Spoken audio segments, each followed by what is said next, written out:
The San Jose Sharks make a massive trade, sending a key forward and defenseman to the contending Dallas Stars to help with their cup run, but also making the future so much brighter for the Sharks for the years to come. We're going to break all this down and more later on this episode. Before we get into that, if you're part of the 80% that's not subscribed yet and you're enjoying this content, make sure to go down and hit that subscribe button. We'll be giving you updates every day that you're not going to want to miss.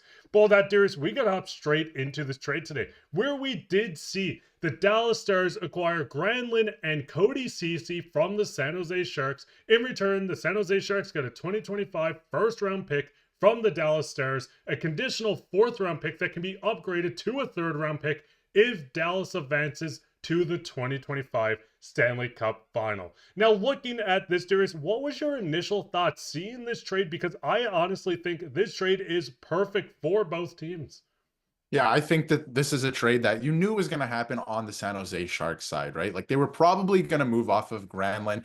And I mean, there were some whispers and rumblings of Cody Ceci as well. And honestly, this is pretty good asset management, going out and getting Cody Ceci and then flipping him for a first round pick and a conditional fourth round pick that, again, like you mentioned, can be upgraded if the Dallas Stars, which they could make the Stanley Cup final. They're a very good team. So I think that that's a really good trade on both ends. And then again, on the other side, coming back to the San Jose Sharks first round pick, right? Like that's a great haul for these guys. And the Dallas Stars get two guys that they desperately need. Heiskanen's out right now, right? You have some injuries up front as well. Granlund really makes them that much deeper, something that, maybe they didn't have last year when they lost to the Edmonton Oilers in the Western Conference final. So I think that this lengthens their lineup a little bit more. And he's having a very good year as well. And I mean, looking at Granlund, we can see that this year his stats 15 goals and 30 assists for 45 points. He's had productive seasons over his 2-year tenure with the San Jose Sharks. He's led the team in points this year. He's been a mentor for the young guys.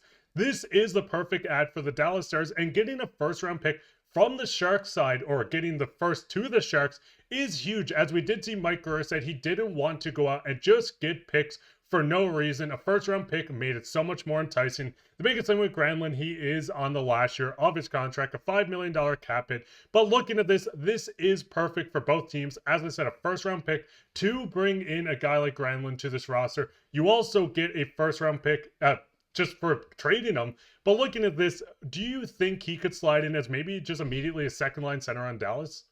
I think so right now. Obviously, like I mentioned, they have some injury troubles up front. And even with Sagan, playing, we've seen him kind of move to the wing at times in his tenure as of late as a Dallas Star. So I think, adding a center like this to your second line, I mean, he's having a great year. You just went over it, right? Like a really good year in terms of point production on the San Jose Sharks, right? So, I mean, adding him to the Dallas Stars, they might be able to go on a bit of a run here. And it's something that they needed to upgrade. Now, again, I think a lot of GMs are looking for players with term. This is not that, but I think that this is a guy who can re-sign with the Dallas Stars, and I think it's very interesting in that way. Again, he's 32, so the contract might look a little bit different. He's probably going to get a raise because obviously the salary cap is going up, but you're probably signing him for, retirement. This is his last contract, I would imagine, right? So I think this is pretty tidy work on the Dallas Stars side of things because they needed to upgrade at that position. This is a highly sought after player in terms of all the trade rumors around the league right now. There's like an internal in the league right now trade deadline with the Four Nations face-off. So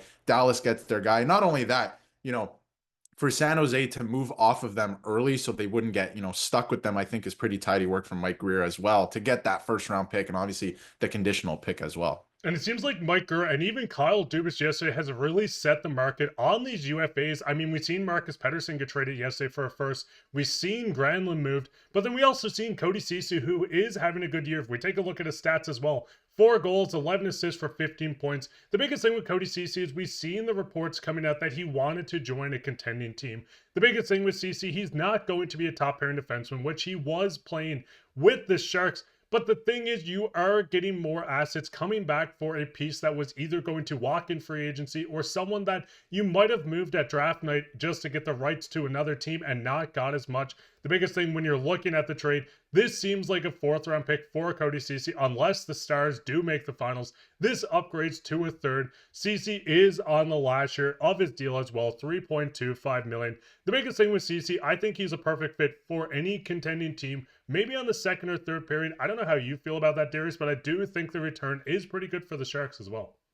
Yeah, I think, well, to start on the Dallas side of things, I mean, last offseason they lost Chris Tanev, who they traded for, right? And obviously they signed Ilya Lyubushkin.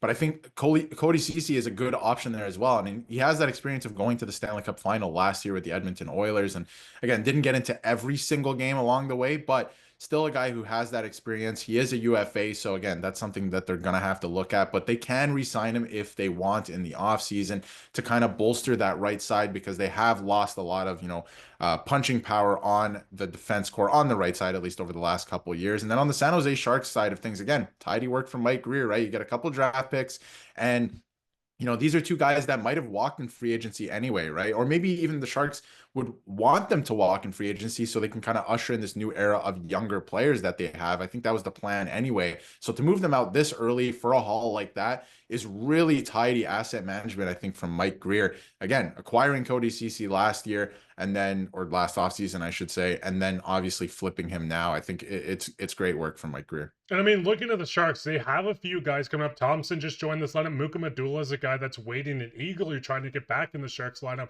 So they're definitely going the younger route. We're going to see Celebrini take over the top line. Technically, it was a 1A, 1B line. But moving out Granlund did make it seem like Celebrini is going to be set to play this top line. It's going to be interesting how they spread out the young guys. Now, I know Granlund had a lot to do with the development of a lot of these young guys, especially on his wing. But the biggest thing with the Sharks side, and something that has to be pointed out in my opinion, is how much space they do have. At deadline, $32.7 million going in on cap space. They could go out, they can acquire some older vets that maybe teams aren't willing to keep on the roster right now. Could be more of a cap dump along with the pick. They need to fill out this defense. I mean, the biggest thing with the Sharks is the defense, for lack of better words, has been pretty atrocious this year. So looking at this, maybe they go out, pick up some guys. They picked up some contract. Wallman was one guy that they got from Detroit along with the draft pick. We see Wallman currently playing on their top line. Cody Ceci's now gone, so maybe they look for more of a move like this. I don't know if you feel the same way, Darius. Do you think maybe the Sharks might look at teams and be, hey, if you need to move on from a contract, throw us a pick, we'll take it. Maybe we can revive their career. Yeah, I think that's exactly what they're doing right now, and that's going to be the move around the trade deadline. Give us your dead cap space. Give us your dead cap space, and we will, take your draft picks as well in return. But, we'll find a home for these guys as well in our lineup, like these older guys. And some of these guys can be mentors for guys like Macklin Celebrini, for example, and some of the younger guys on the San Jose Sharks as they continue to get younger, because they have a lot of great prospects still in the OHL, like, for example, Dickinson playing with the London Knights. So, I mean, there's a lot there that I think that they're still going to need to bring in. That's the one thing that a lot of people aren't talking about with Granlund and Ceci moving out. They still need to bring in older guys, probably closer to the deadline, to be able to, foster this environment of, the young guys don't run the asylum per se or something, right? So I think it's going to be interesting in that way to see, what the San Jose Sharks do closer to the deadline, because I don't think they're done. They could be moving off of some other pieces as well, but I think they got to bring in some older guys as well, some experience to help out with the younger guys as they continue to get younger heading into next season. But again, I think it's just tidy work from Mike Grier. And then on the other side of things, in terms of the Dallas Stars, again, I think that, Granlund is a great pickup for them. If you look at this JFresh chart here, I mean, all offense right now, but I feel like, that might change with the Dallas Stars a little bit. Different system, stuff like that, right? He's going to be playing a different role with them too. He's not going to be relied upon to be that number one center as he was with the San Jose Sharks. So again, I think it's going to be very interesting. This is a good pickup, and there's an internal trade deadline right now, right, over the next week. So we're probably going to see some more moves, and I wonder if the San Jose Sharks and the Dallas Stars are active in that way still over the course of the next week. What was your guys' thoughts on this? Go down and leave a comment. What's your thoughts on this trade? Are you happy about it? Are you upset about it? Let us know down in the comments. Why down there? Leave a like, subscribe, share this with your friends. We'll be back with another episode, so keep your eye out for that. But I've been your host, Mark, with my co-host, Darius, and take care.